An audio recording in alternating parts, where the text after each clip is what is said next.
Yes, we have that power. Krishna magic.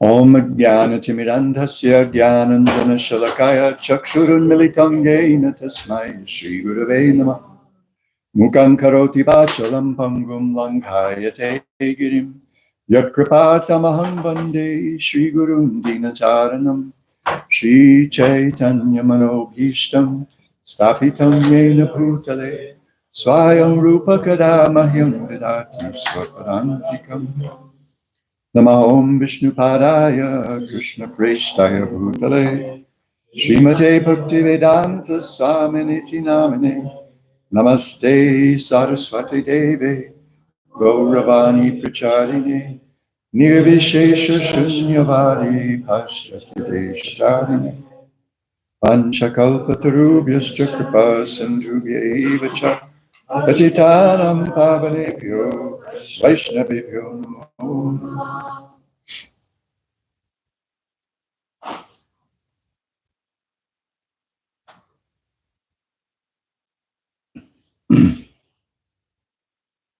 I thought I'd start. Is this okay? I'm not crazy about these things, but I guess they're part of our deal. I don't know how they did it 5,000 years ago. I thought I'd start by talking a little bit about some aspects of yoga. I'm going to read a couple of verses from the 6th chapter. Actually, read these verses, but then I'm going to backtrack a little bit. I'm going to kind of maybe set a little context and talk about these two verses, and then it'll probably carry me to, I'm expecting it'll probably carry me to some related topics that I've been thinking about a lot lately. So I want to take a look at texts 16 and 17 in the 6th chapter. So the 6th chapter deals with what we might call Ashtanga Yoga, the 8 limbs of yoga. I have a friend in San Diego, longtime friend, whose name is Subhadra. And one of her other friends, issued a challenge to her a couple of months ago, 100-day challenge to share one of Srila Prabhupada's books every day for 100 days, at least one. I think she thought maybe she was cheating yesterday because she gave one to someone who came to a Thanksgiving gathering that she was at. But I think we all assured her it counts. It's not cheating. It's a book a day. It's not a book to an absolute stranger a day, right? So, and she shares pictures on Facebook, I guess, largely for accountability, but also really cool experiences, sharing a little bit about random people that she meets. So she met a fellow maybe 2-3 days ago, and she showed him Bhagavad Gita, and he says, I need to read that book. He says, I practice the 8 limbs of yoga. And I just thought, how cool is that? And I actually made a comment on her timeline the other day. I said, just see where Krishna's sending you. You're finding yogis in San Diego. So this is text 16. He says, Natyashnatas tu yogosti, nachai kanta manasnataha. Okay, you're supposed to do what I say. Nachati swapnasya, jagrato naiva charjuna. There's no possibility of becoming a yogi, O Arjuna, if one eats too much or eats too little, sleeps too much or sleeps too little. And in the next verse, he says, Yukta hara viharasya yukta chetasya karmasu. Yukta swapna vabodhasya yogo bhavati dhukaha.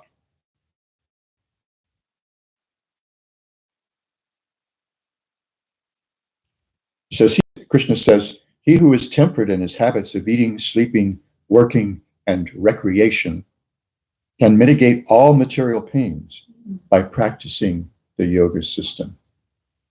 So the context here, as you are all probably aware, probably add a little bit of my own color to it.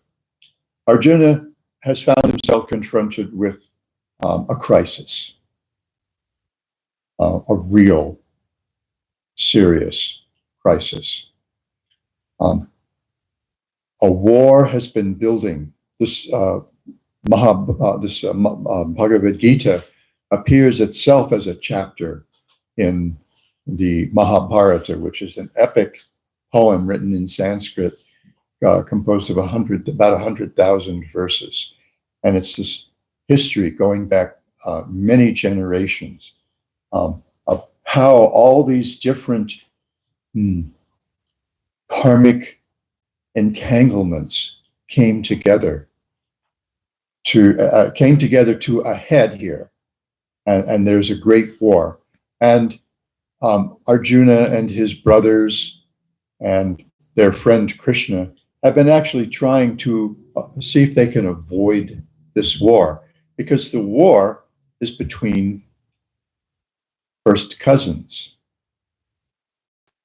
First cousins. You almost don't get closer to that when it comes to family, right? There are your brothers and your sisters, your first cousins. You know, your mom and dad, or mom and or dad's brothers and sisters' children. And when I was little, I grew up in a small town on the central coast of California. And my first cousins and I, we saw each other every day. We hung out together. We played together every day. And these first cousins, and the Pandavas, grew up together. They grew up together. They were educated together. I find myself tempted to say they played together, but the play got a little rough. There was a sense of strong rivalry on and they felt that they had been wrongfully displaced from succession to the throne. So things got a little rough, and eventually it built and built and built to this, where we're on the verge of this great war fought by millions of warriors. And right as the war began, Arjuna, one of the Pandava brothers, asked Krishna to please draw his chariot up in between the two armies so he could get a sense of what we were about here. What am I about to do? What is this enterprise I'm about to embark on? And so Krishna, being clever, pulled a chariot right up in front of two of Arjuna's closest attachments: his teacher, Dronacharya, and his great uncle, who was practically a grandfather for both parties, actually. And so essentially, what Arjuna saw was, what I'm confronted with is not just killing other people, and not just killing other people who are related to me, who are my friends, who are old allies and chums, who found themselves on one side or another of the war because of political arrangements, political considerations, but also killing his closest attachments. That's the real business. That's the real battle of Kurukshetra, is actually having to slay those things that bind us to this world. And Arjuna didn't feel at all inclined to do. When he actually was confronted with it, he balked, and he declined.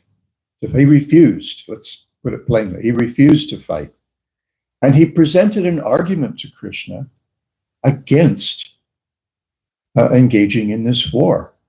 And the argument was quite dharmic, quite religious, very well founded on one level.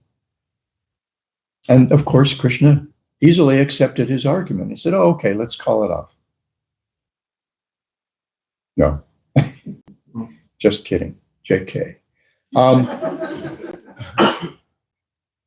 Krishna's kind of smacked, verbally, rhetorically smacked Arjuna down. And he said, yeah, sounds good, superficially. But considering the nature of this, of the actual situation here, it's not a very bright argument. It really doesn't make any sense. And so over 600 and some odd verses, and Arjuna said, look, this just seems irreligious. There's going to be all kinds of nasty repercussions afterwards. And I think it'd be better if I just retired from my job as a warrior and went off to the forest and meditated like a yogi. So he was thinking, okay, the easy way out, the religious way out, the spiritual way out would be if I become a yogi and I go into the forest and live in a cave and meditate, or whatever. So he was thinking, I want to be a forest yogi. Krishna had a different idea, and he's teaching him here. There's another approach to yoga in the world. And that's what I want you to demonstrate here. I want you to be an example of that. And so he argued with him over, as I said, 600 some odd verses. And Arjuna eventually submitted. And it's a long, complicated conversation. Krishna argues from several perspectives. And then eventually he says, at the end, he says, forget all those things and just take shelter in me.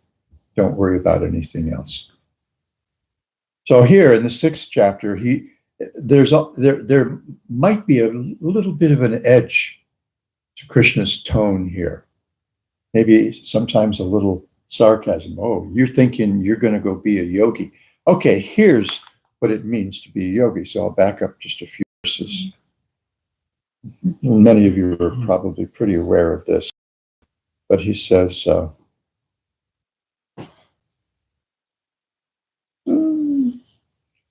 practice yoga, one should go to a secluded place and should lay kusha grass on the ground and then covered with a deer skin and a soft cloth. The seat should be neither too high nor too low and should be situated in a sacred place. The yogi should then sit on it very firmly and the senses, purifying the heart. Point. Now, this is very similar to instructions to another friend of his, Uddhava, in the 11th canto of Srimad Bhagavatam. And then he says, one should hold one's body, neck, and head erect in a straight line and stare steadily at the tip of the nose. Thus, with an unagitated, subdued mind, devoid of fear, completely free from sex life, one should meditate upon me within the heart and make me the ultimate goal of life. So, we're talking about yoga. So probably the core text for yoga for most folks is Patanjali's Yoga Sutras. I might have already done this. But is there anyone who knows what percentage of the Yoga Sutras deal with asana, with postures? Any guesses? 3%? Good guess. Any others? 1%. 1%? 1%? Okay, any other guesses?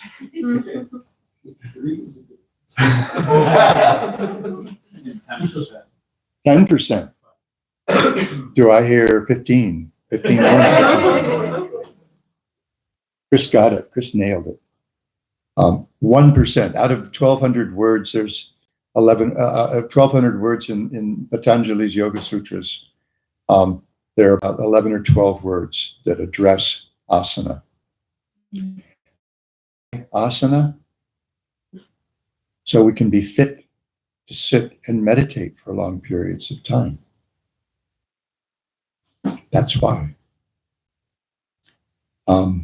That's the whole deal. And Krishna gives this Patanjali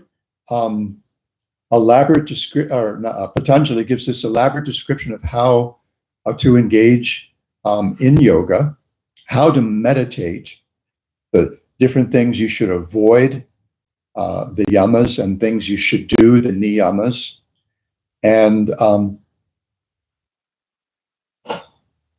so many instructions. And then he gives an alternative. As if you find this a little hard, what you can do instead is Ishvara Pranidhana, submit to the Supreme Controller. Krishna says the same thing to Uddhava in the 11th canto. He gives this elaborate description of the form of the Lord that the yogi should meditate on. And then he says, meditate first on the whole form, and then focus on the face, and then shift your attention to the sky.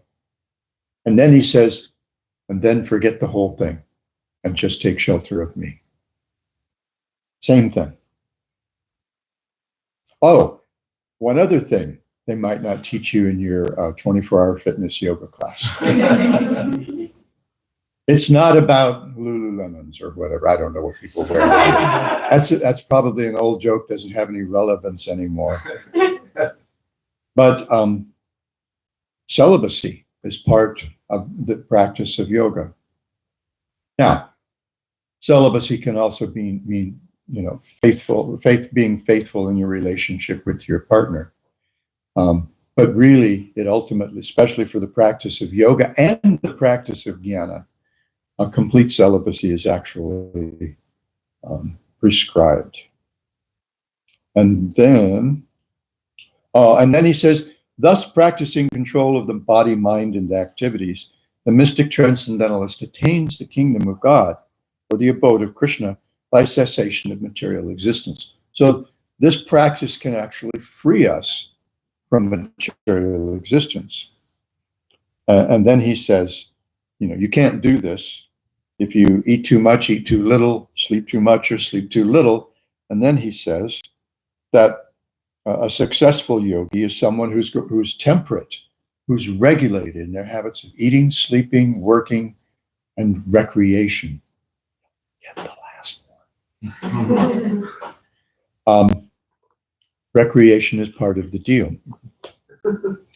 So what he's advocating for here is balance in our lives.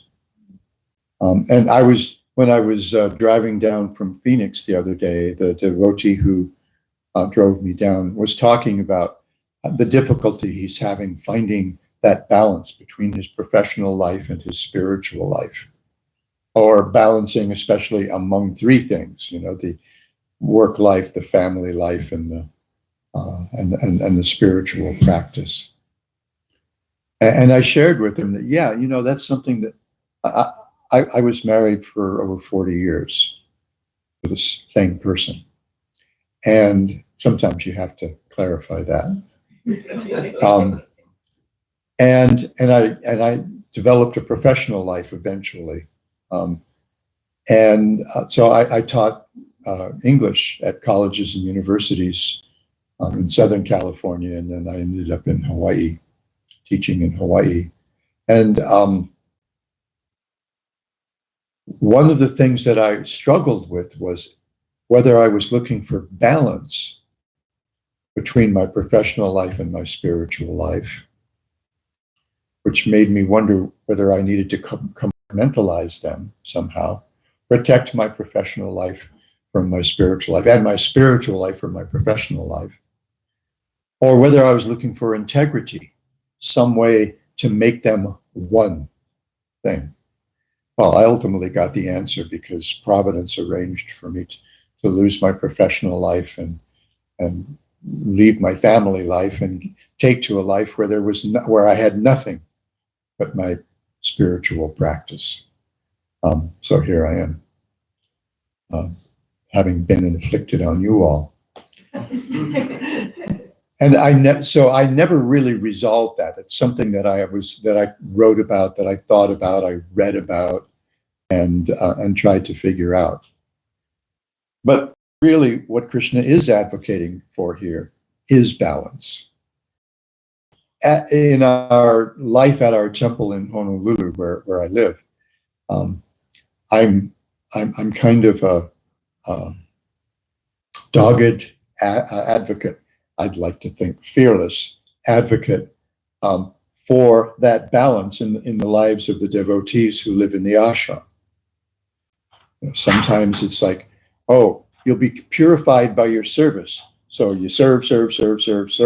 In the meantime, devotees are looking for time to get enough sleep sometimes, looking for time for really good, attentive chanting, looking for time to process what they're experiencing in their spiritual practice, and looking for time to cut loose every once in a while. I mean, even in the Bible, you've got this arrangement for the Sabbath day. Take a day off from everything else, and spend that day, at the temple and with your family. Don't do any kind of work. The Jews have all kinds of strict rules about this. Seventh-day Adventists are probably a little less rigid, I guess, about this kind of thing. But you have that. And in our culture as well, we have every 11th day, the Ekadashi day. That's actually a day that's meant not just for skipping your grilled cheese sandwich or whatever it is that you like to have. And I'll be really honest, that's something I think about a lot on Ekadashi. There's other rules for Ekadashi. You're not supposed to shave or cut your nails. The idea is to minimize the attention you give to your body and focus more and more on your spiritual practice, on hearing about Krishna, on chanting, and things like that.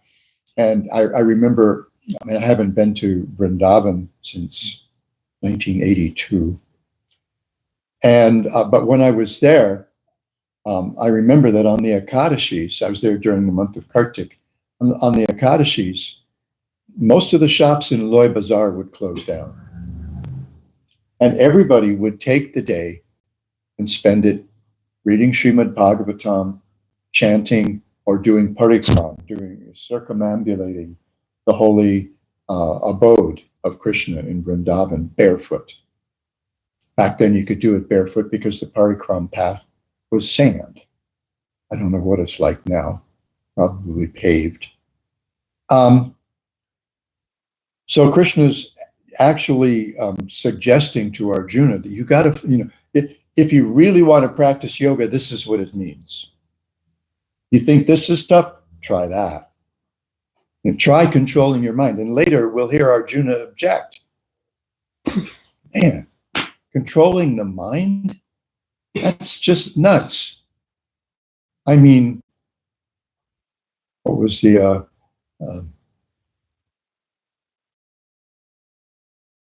but I may as well try and catch the wind.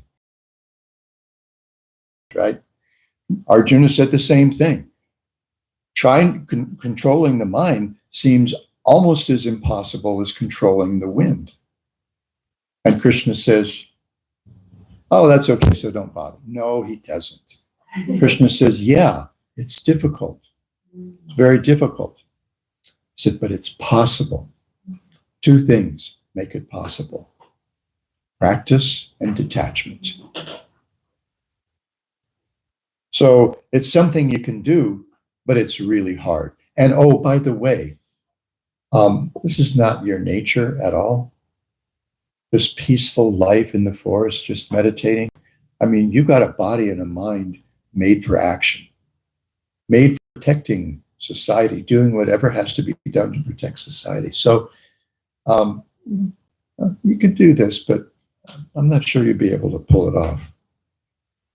Now, where I am likely to go from here is that in our practice, we need to actually not just pay attention to the practice itself, but we want to figure out how it's going to be sustainable for the rest of our lives. Now, there are going to be problems.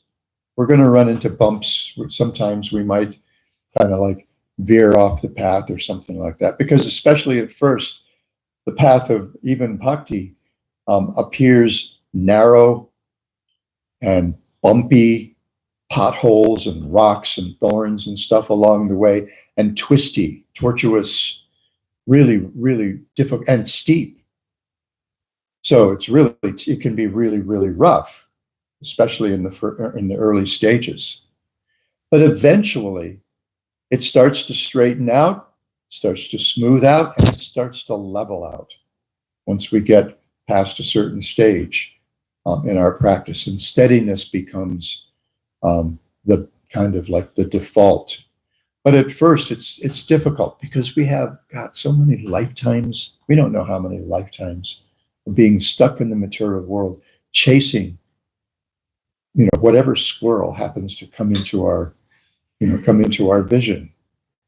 And that shiny thing. Oh, look at those waves. Part of one of my samskaras. Check out the waves, man.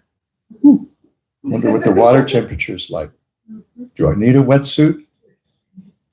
Where's the riptide? What are the currents like out there? Start doing all these calculations, or whatever it might be. Going to go see a football game. Going to go to a Taylor Swift concert. I don't know anybody who could afford to go to a Taylor Swift concert. I assume they're expensive to attend, especially since tickets nowadays are pretty much bought up by scalpers and marked up. So whatever it is, we've spent so many lifetimes chasing whatever comes into our vision, whatever we become aware of that we think we might be able to milk some pleasure out of. And so this bhakti yoga also means controlling the senses and controlling the mind. Not necessarily as severely.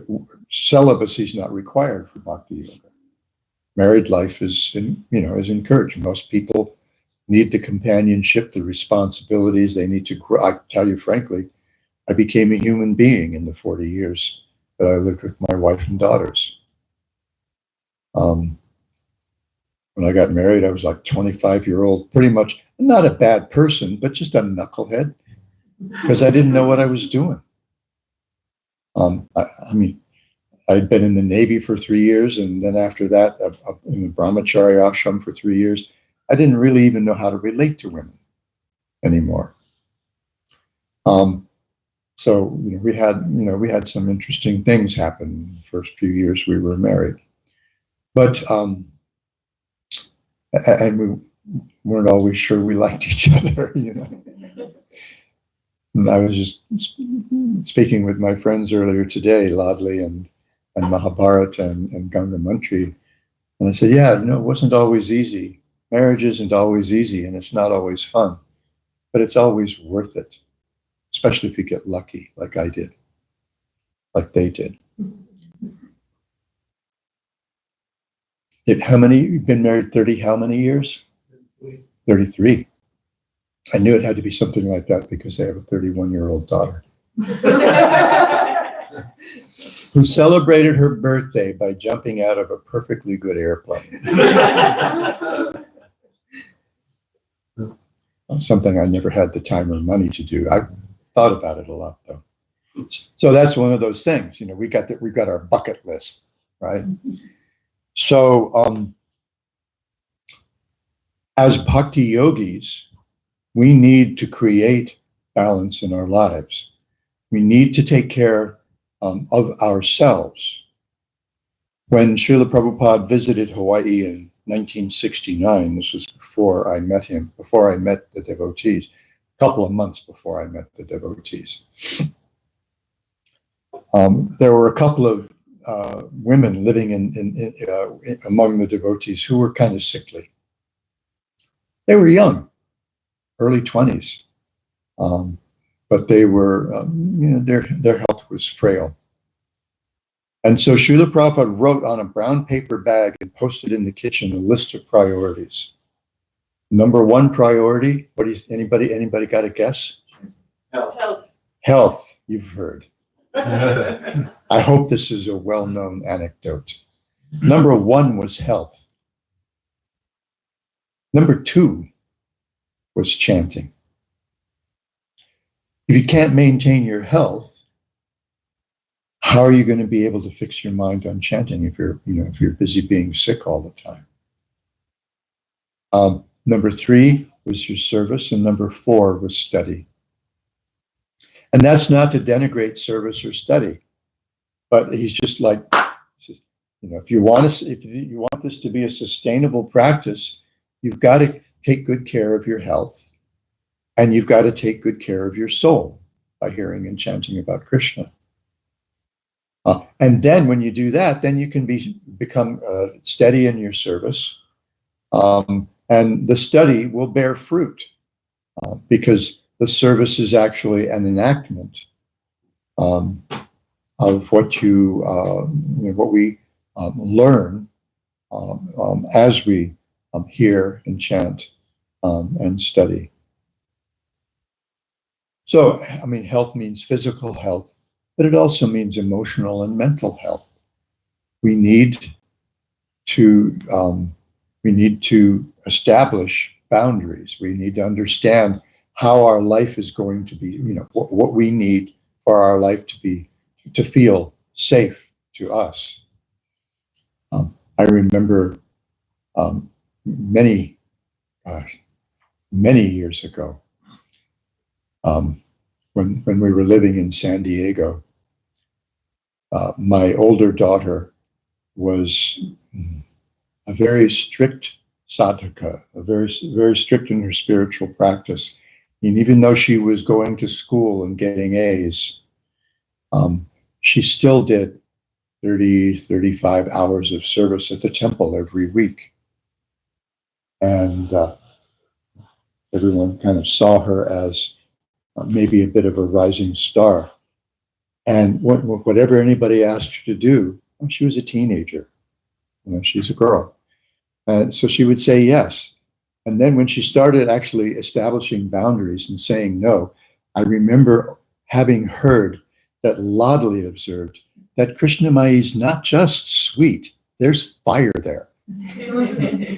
Because sometimes she said, no, not this time. I've got to take care of something else or something. So this helps for a healthy life. And if we are all together encouraging each other to live a balanced / integrated healthy spiritual life, and we know what we need. By the time I was 25, I realized brahmachari life was not something that was sustainable for me in the long run. I was just becoming too restless, and not in the way they would like brahmacharis to be restless. I got to go out on the road and save the world or something. But I just realized that living by myself with a couple of other men, well, actually, a bunch of other men.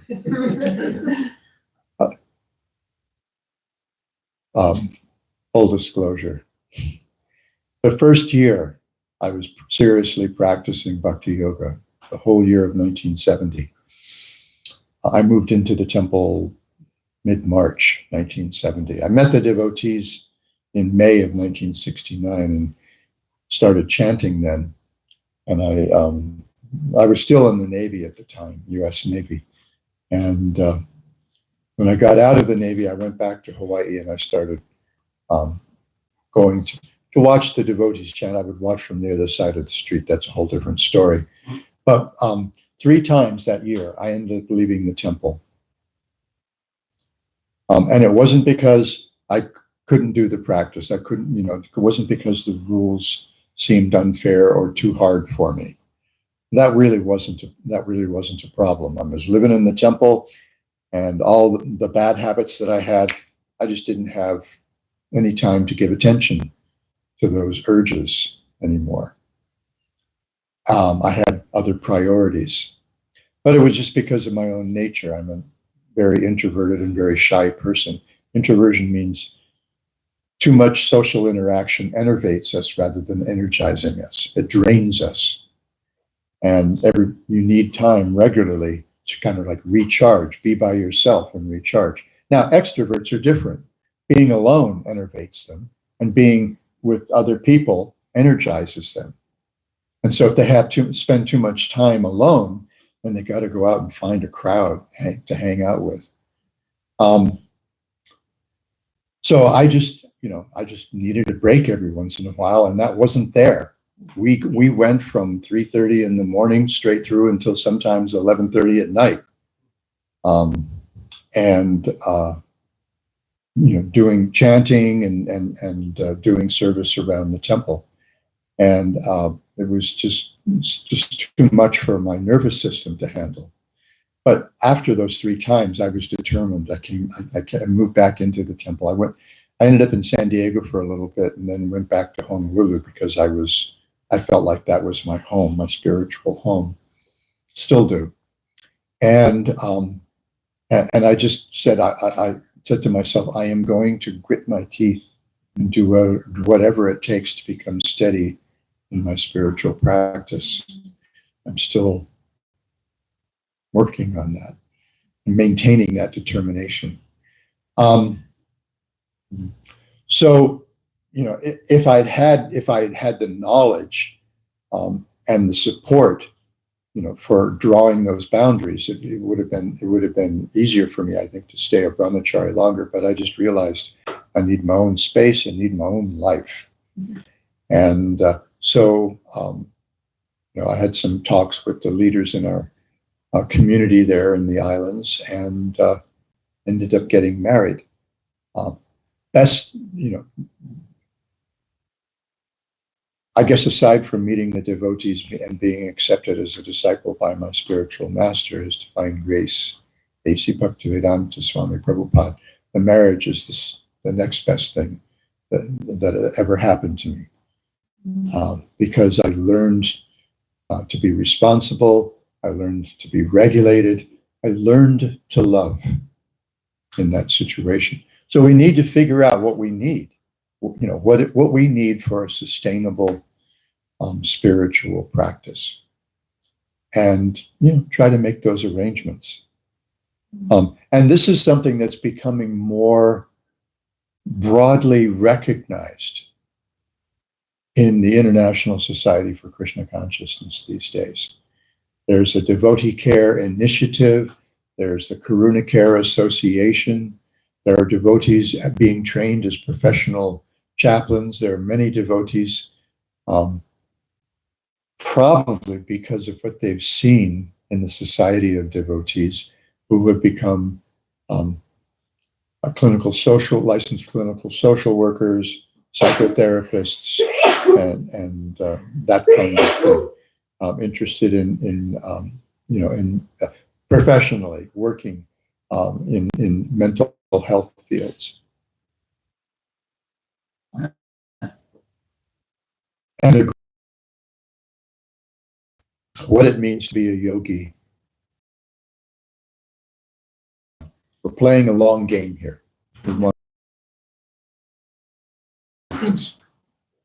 So anyway, dear Facebook, of what's on my mind.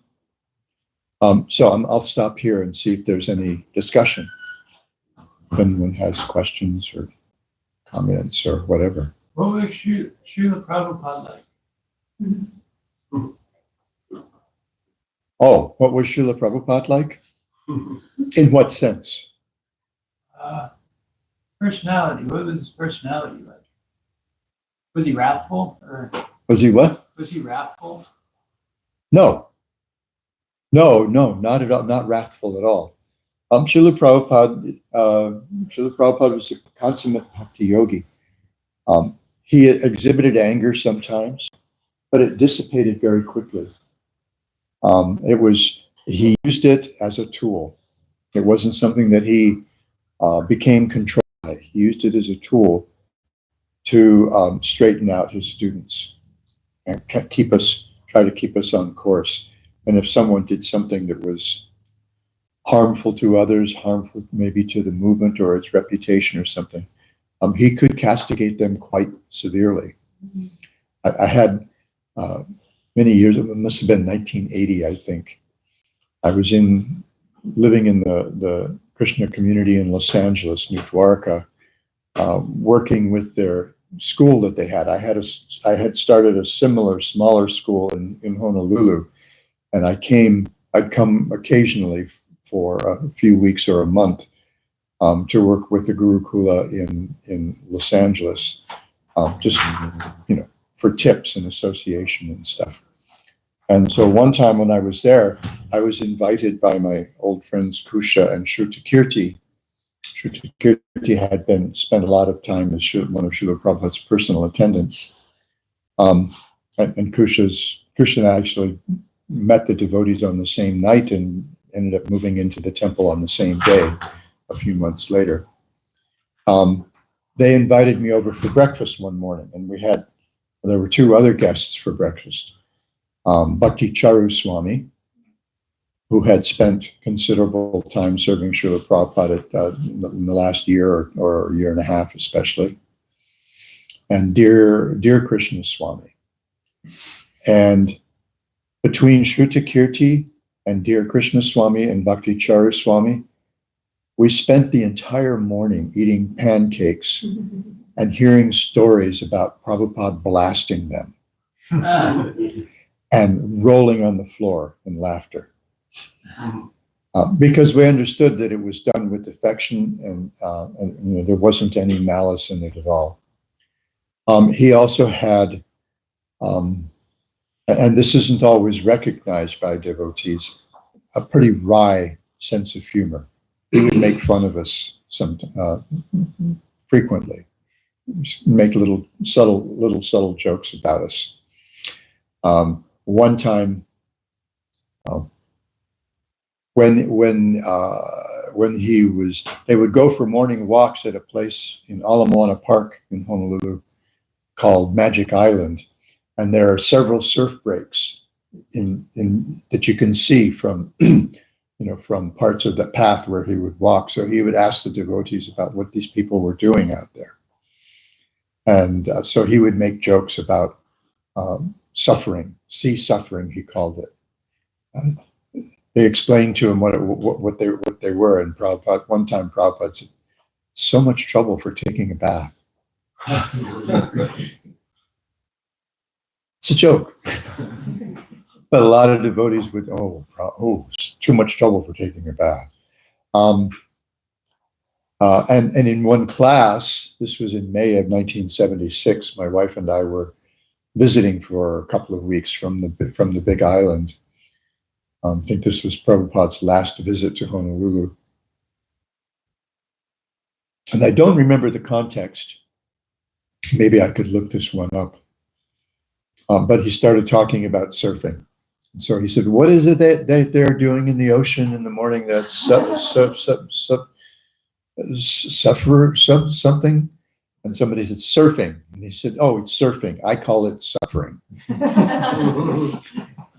And he says, "A good way to take your next body as a fish." And devotees took that so seriously. Oh, Prabhupada doesn't want surfing. Here's something. A few months later, I was told that when Srila Prabhupada was in Puri with a bunch of the devotees, Puri is a beachside resort as well as a very, very holy city.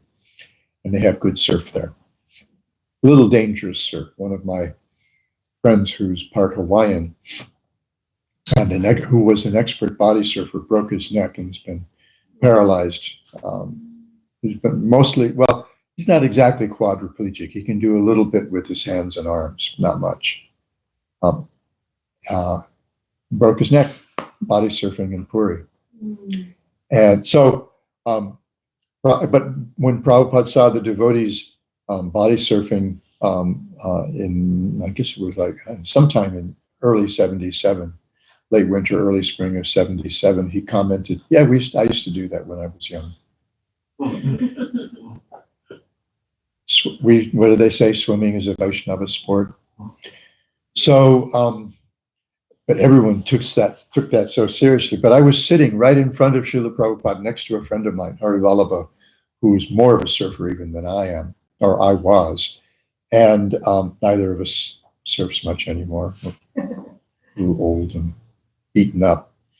But when Prabhupada said that, he had a twinkle in his eye and that wry little smile on his face. He was messing with us when he said it. And I mean, I think he was also warning us that if you get too immersed in surfing, oh, that wasn't an intentional pun. See what I did there? I just saw what I did as I was saying it. But if you get too caught up in it, if that's your whole consciousness, then naturally your next birth could be as a fish, or even better, a porpoise or a seal. Those guys are the consummate body surfers. And they like to hang out with the surfers. You always see the surfers with the dolphins and the seals. I remember one time going bodyboarding with my older daughter, Krishna, who was my surf buddy for several years until she met her husband. We went bodyboarding in Pacific Beach. I think it was in Pacific. I don't think we went down to Mission Beach. I think it was right at Pacific Beach at dusk one night. Surf was really good, perfect.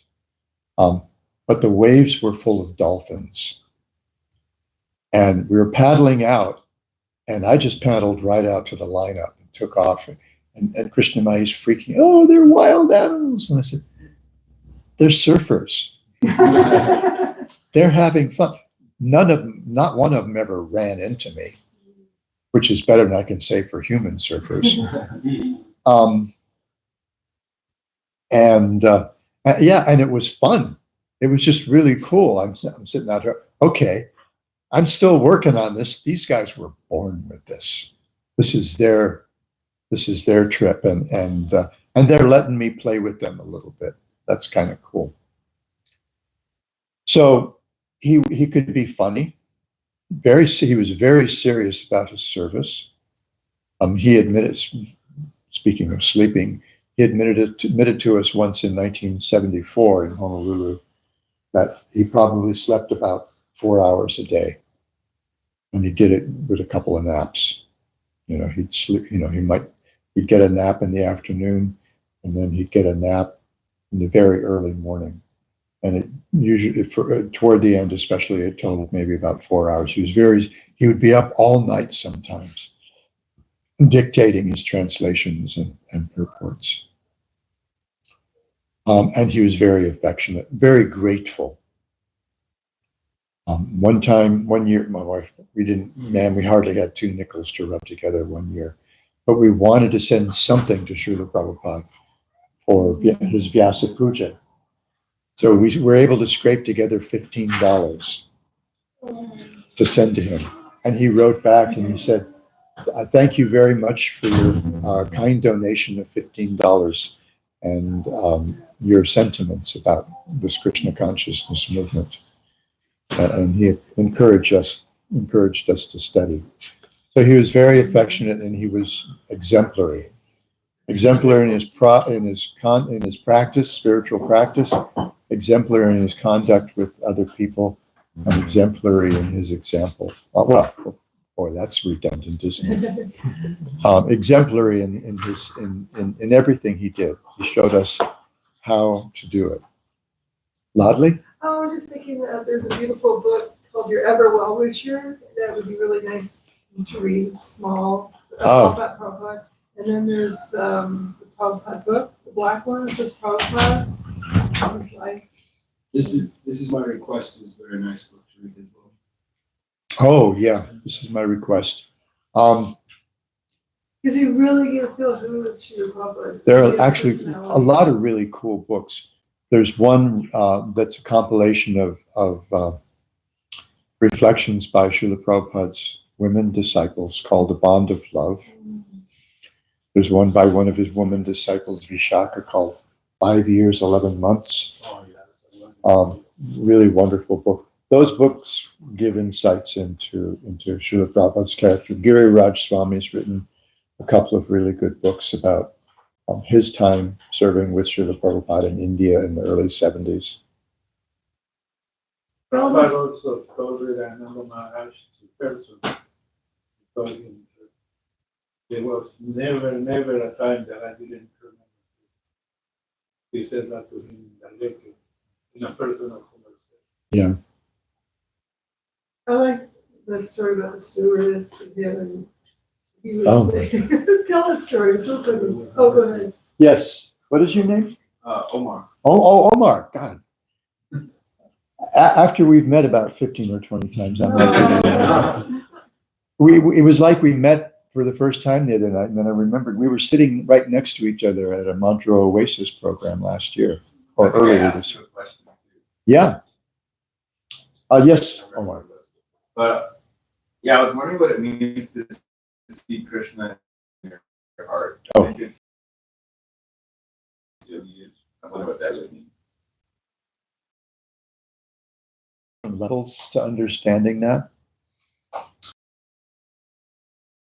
The process of meditation is actually looking for Krishna in the heart, the super soul, and looking for a vision of the super soul. And the form that's described is that of Kiradakashayi Vishnu, who's the super soul. And one of the implications of that is that when we see Krishna in our hearts, we also see Krishna in everyone else's heart. And we behave differently with people. We're respectful of everyone. Not only respectful of everyone, we aspire to offer whatever service we can to others. Have a wristband that was given by Vaisheshika Prabhu. He wrote a little book called 4 Questions. One of the questions is, what is the lesson? One of the questions, the second question, how may I be of service? So I wear this to remind myself what I'm about.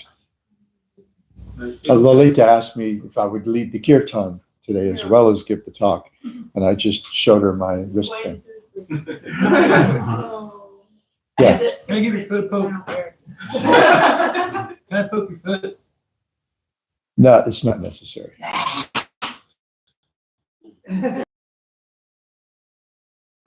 Pardon? The perfect example of seeing Krishna.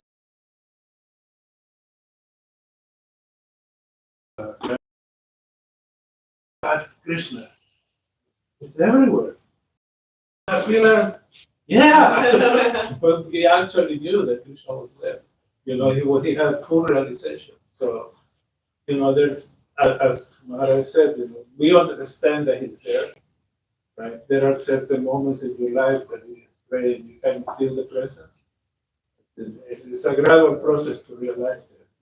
And when you get to that point, like Alan Maharaj, that, yeah, there he is, you actually can see it. So it's just a matter of spiritual growth.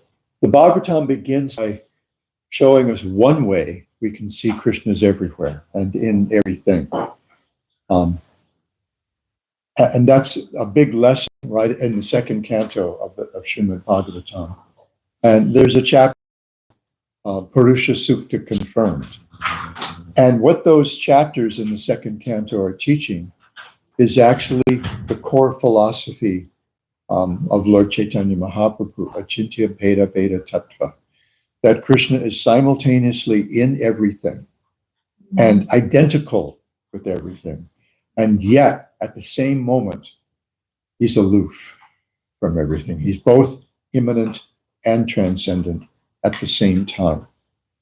And the fact that it's Purusha Sukta confirmed suggests that this is actually the oldest philosophy there is, because Purusha Sukta is a part of the original 4 Vedas, the Purusha Sukta prayers.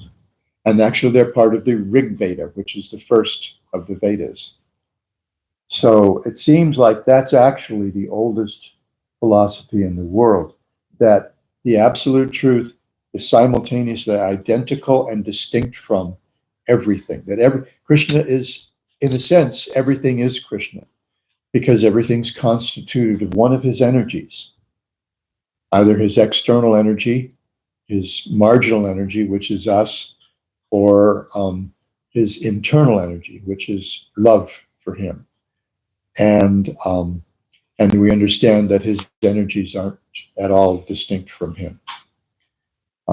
So in a sense, everything is Krishna. And then it suggests a way that beginner bhaktas can see Krishna everywhere. So it says, you can see the mountains as being his bones, the rivers as being the veins of his body, the sun and the moon as being his eyes, or something like that. So that's a universal form. And that's right there at the beginning of the Bhagavatam. That's the big lesson of the 2nd canto. We can start seeing Krishna everywhere. And that means that we'll see him in our own hearts, we'll see him in everyone else's heart, and we'll see that none of his energy should be wasted or abused. There we become perfectly responsible citizens. If more of us had that vision, we might not be in the climate crisis that we seem to be in. You know, I mean, the world is in the northern hemisphere, or at least in North America, it seems like we're flooded in the winter and on fire in the summer. And that's not, you know, for Californians, that's not a new thing. That was always part of our reality. You know, we're going to get a little rain in the winter, and if we get a little rain in the winter, well, that means all the undergrowth is going to be thicker, and then when it dries out, when the rain stops, oh, fire season is going to be terrible. Of course, if it doesn't rain that winter, then everything's going to be very dry, and oh, terrible fire season. It's just life on the West Coast. So yeah, seeing Krishna in our heart ultimately means seeing Krishna everywhere. Yes, Omar. What does it mean to be one with God? Ah, good question. Because we might find ourselves tempted to say, oh, one with God, hisbu, Mayavadi philosophy, atheist. But actually, real oneness with God means oneness in purpose. That our heart is integrated with his heart. That's love. Real love, I mean, the depth of love is whatever the other party needs. I'm going to do my best to see that it happens. Like a mom. Moms, first thing they give up is sleep. And then it just grows from there. For 18 years, or now maybe 40 or 45 years. You've got your kid with a PhD in computer science living in your basement playing video games or something because he can't get a job. But so being one with God means that oneness means oneness in purpose. Oneness, you know, that your heart is with his. And that we have some experience of that in our lives, right? When we find our partner, you and I become a completely different thing. We become us, we, and that's a force to be reckoned with. That's the old romantic ideal, right? Us against you and me against the world. Romeo and Juliet. The squabble that been going on between our families forever, that so long that no one even remembers what it's about, be darned. It's you and me against the world. Didn't work out so great, but made it for a good story. Chris, I'm wondering in the Bhagavad Gita, because you mentioned that they drove the chariot right into the middle of the battlefield, so everyone, all the important leaders on both sides could hear. So did this happen in real time, so they heard the whole conversation between Krishna and Arjuna? most likely.